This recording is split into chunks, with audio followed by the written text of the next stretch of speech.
গরম গরম লিকার চা দিয়ে আজকের দিনটা শুরু করলাম। আজকে কি দিন জানো তো? আজকে হলো 1 জানুয়ারি।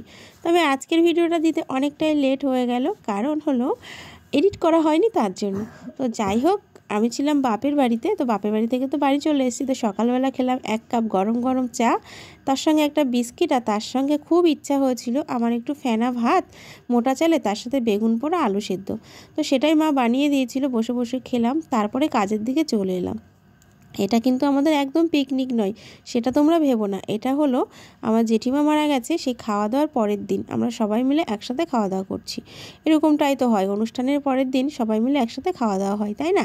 তো দেখো, এদিকে আমি শাক কেটে নিলাম, আমি দিদি সবাই আছি, আর সবাই মিলেই হাতে নাতে করে নিচ্ছি। আর এইদিকে মিষ্টির জাল, মানে মিষ্টির রস জ্বালানো হচ্ছে, আর তার সঙ্গে একদিকে ডাল বসানো হয়েছে। মুসুর ডাল হবে, তার সঙ্গে হবে পালং শাকের ঘ্যাট, আর তার সঙ্গে কী হবে চলো তোমাদেরকে দেখাচ্ছি একটু বাদে। তবে সবাই মিলে প্রচুর গল্প করছি, কিন্তু তবুও একটা শূন্যতা রয়ে গেছে, যেহেতু জেঠিমা আমাদেরকে ছেড়ে চলে গেছে তার জন্য। তবে কিছু তো আর করার নেই, যে যাওয়ার সে তো যাবেই। তবে আজকে 1 জানুয়ারিতে যে তোমাদেরকে এরকম কথা, এরকম ভিডিও আমাকে দিতে হবে, আমি সত্যিই ভাবতে পারিনি। তো কী আর করা যাবে, চলো মেনে নিতে হবে, যে যাওয়ার সে তো যাবেই।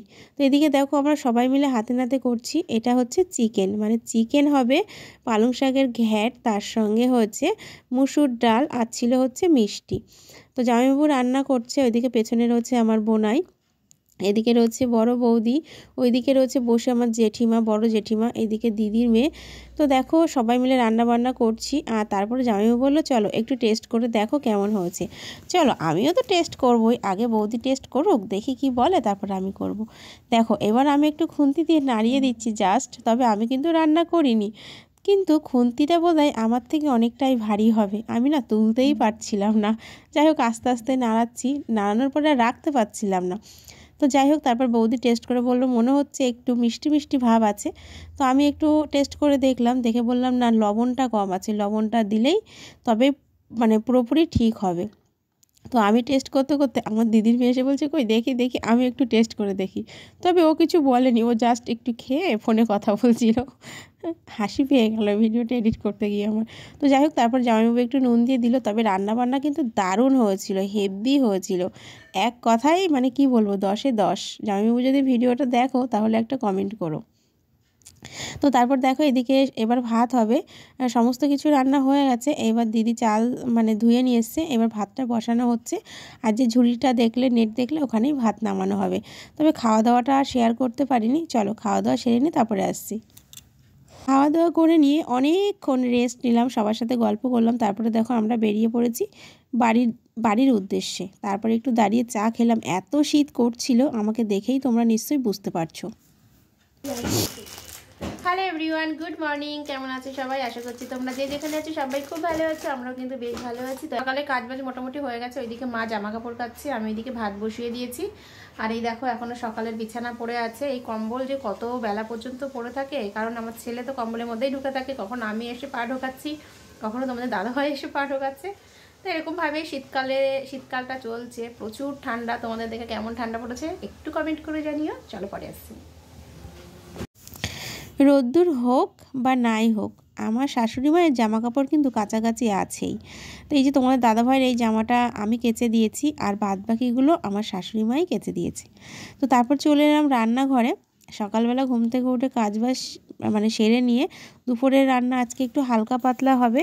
কেন হবে সেটা তোমাদেরকে পরে দেখাচ্ছি। তো একটু আলু কেটে নিচ্ছি, আলু সেদ্ধ দেব, তার সঙ্গে ডাল সেদ্ধ হচ্ছে, আর ভাত হয়ে গেছে, আর ডালের মধ্যেই আলু দেব। তবে ডালের মধ্যে আলু দিয়ে মানে সেদ্ধ করে মাখা করে খেতে দারুণ লাগে। ভাতের মধ্যে আলু দিয়ে সেদ্ধ মাখাটা একরকম টেস্ট, আর ডালের মধ্যে আলু দিয়ে সেদ্ধ মাখাটা কিন্তু আরেক রকম টেস্ট। তোমরা কিন্তু একবার ট্রাই করে দেখতে পারো, দারুণ লাগে খেতে। আমি তো এই খাওয়াটা আমার শ্বশুরবাড়ি এসেই শিখেছি, তবে আমার মা কখনো ডালের মধ্যে আলু দিয়ে সেদ্ধ করতো না। তো যাই হোক, একটু কাঁচা লঙ্কা, কাঁচা পেঁয়াজ, ধনে পাতা আর গোটা জিরে ফোড়ন দিয়ে ডালটা করব।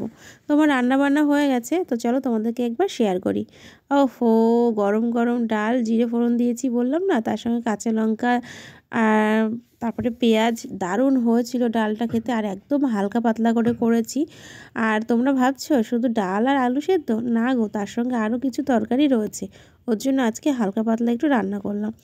তো দেখো এখানে রয়েছে সেই আলুটা মাখা করেছি একটু কাঁচা তেল আর তার সঙ্গে একটু শুকনো লঙ্কা ভাজা দিয়ে। আর এখানে রয়েছে 2 পিস মাছ রয়েছে ফুলকপি দিয়ে করেছিলাম কালকে, তো সেই মাছ রয়েছে। আর এখানে রয়েছে মাটন, কারণ গতকালকে আমরা মাটন করেছিলাম, তো সেই মাটন কিছুটা রয়েছে। তো ডাল দিয়ে আর এই মাটন দিয়ে মাছ রয়েছে, মানে এই বেলাটা আমাদের আরামসে কিন্তু হয়ে যাবে। আর এইদিকে দেখো বাসন জমে গেছে, চলো বাসনগুলো ধোবো, তারপরেও অনেক কাজ রয়েছে। বাসন ধুয়ে তারপর দেখো আজকে ছাদটা পরিষ্কার করেছি, প্রচণ্ড নোংরা ছিল ছাদে, বেশ কয়েকদিন হয়ে গেছে ছাদটা ঝাড় দেওয়া হয়নি। তবে ছাদ দেওয়াটা তোমাদের সাথে আর শেয়ার করিনি, অনেকবার করেছি তাই। আর এই দেখো নোংরাগুলো জড়ো করে রেখেছি, সেটাও তোমাদেরকে একটু দেখিয়ে দিলাম। তারপর আমার কর্তামশাই ফিরলো, ওকে বললাম চলো একটু হাই করো, আবারও বললাম আবার একটু হাই করো না। তারপরে আবার একটু হাই করে একটু একটা মিষ্টি হাসি দিয়ে বেরিয়ে গেল। আর আমার ছেলে দেখো এদিকে রোদ্রে খেলছে, আর আমি এদিকে রোদ্রে এখন মানে বসে আছি, ইচ্ছা করছে না স্নান করতে যেতে, চুপচাপ বসে আছি, কত রকম চিন্তা ভাবনা। তারপর চলে আসলো আমার কর্তামশাই, দুজন মিলে একটু হাসাহাসি করছি, মানে এসে বলছে কি চিন্তা করছো এত। তো আমি বললাম আমি চিন্তা করি না, আমি সবসময় বিন্দাস থাকি। তো দুজন মিলে এটা নিয়ে একটু হাসাহাসি আড্ডা মজা এসব হচ্ছিল। তো যাই হোক, তারপরে স্নান করেছি, স্নান করে খাওয়া দাওয়া করেছি, সেটা তোমাদের সাথে শেয়ার করা হয়নি। বিকাল হয়ে গেছে, আমার কর্তামশাই এখন কোথায় যাচ্ছে জানো? আমার কর্তামশাই যাচ্ছে খেজুরের রসের কথা বলতে, কারণ কালকে সকালে আমরা খেজুরের রস খাবো। আর এইদিকে সন্ধ্যা হয়ে গেছে, সন্ধ্যাবেলা আজকে টিফিনে বানালাম একটু সিমই। তো আমার ছেলে বায়না করছিল যে মা সিমই খাবো, তো বললাম যে ঠিক আছে তাহলে সিমই হবে, বাইরের খাবার খাওয়ার থেকে ঘরে কোনো কিছু বানিয়ে খেলেই বেটার, তাই না? তো সিমই বানিয়েছি, আর এটা এখন সবাই মিলে 5 জন মিলেই খাওয়া দাওয়া করব। আর সিমইটা বেশ হালকা মিষ্টি হয়েছিল, হেভি হয়েছিল খেতে। পরে যখন আমি এডিট করছি দেখে না আমার আবার লোভ লেগে যাচ্ছে। তো যাই হোক চলো সিমইটা খাবো, সবার দেওয়া হয়ে গেছে, একদম সবার লাস্ট আমি খাবো। আর কেমন হয়েছে চলো তোমাদেরকে বলছি একটু বাদেই, তোমাদেরও না আবার লোভ লেগে যায়। তোমরা কে কে সিমই খেতে ভালোবাসো একটু কমেন্ট করো তো। আর আমার ছেলে ওইদিকে খাচ্ছে, দারুণ হয়েছে, সত্যিই দারুণ হয়েছে, নিজে করে বলছি না। আর একদম খাঁটি গরুর দুধ দিয়ে বানিয়েছি, একটু মাত্র জল দিইনি, টেস্ট তো হবেই তাই না? তো তারপর সন্ধ্যা টিফিন করে নিয়ে একটু চা খেয়েছিলাম। তারপর ছেলেকে একটু পড়াতে নিয়ে বসলাম। ছেলের স্কুল থেকে নতুন বই দিয়েছে, তো মলাটগুলো লাগাতে হবে, তার সঙ্গে একটু পড়িয়ে নিলাম। তো চলো ছেলের পড়ানো শেষ হয়ে গেছে। তারপর এটা হচ্ছে রাত্রির ওই 12টা নাগাদ শ্যুট চলছে। তো দেখো ডিমের অমলেট হয়েছে, আর এর সঙ্গে হচ্ছে একটা ডিম পোস্ট, এটা হচ্ছে আমার কর্তামশাই করেছে। আর আমি তো লাইভে ছিলাম, প্রচুর ব্যস্ত থাকি আমি সন্ধ্যার পর থেকে। তো তার মধ্যেও একটু চেষ্টা করি তোমাদের সাথে ভিডিও শেয়ার করার, আর অনেক দিন পর ব্লগ দিচ্ছি। তো চলো এই ডিমের অমলেটটা আমি খাবো। এখানে ডিম রয়েছে কটা যেন, 3টে ডিম, আর এখানে রয়েছে হচ্ছে একটা। না না বাবা তোমরা ভেবো না যে 3টে ডিম আমি একা খাবো, না গো, এই 3টে ডিম মানে এই ডিমের অমলেটটা আমি আর আমার কর্তামশাই দুজন মিলে খাবো। তার সঙ্গে রয়েছে একটু সেই দুপুরের আলুর চোখা, আর রয়েছে ডাল। বলো মেনু কেমন? আমার তো দারুণ লাগে এরকম মেনু। আর যে মাংস মাছ ছিল সেটা দুপুরবেলা সবাই মিলে খাওয়া হয়ে গেছে। তো চলো বন্ধুরা, আজকে ভিডিওটা এই পর্যন্তই, ভালো লাগলে লাইক কমেন্ট শেয়ার করো।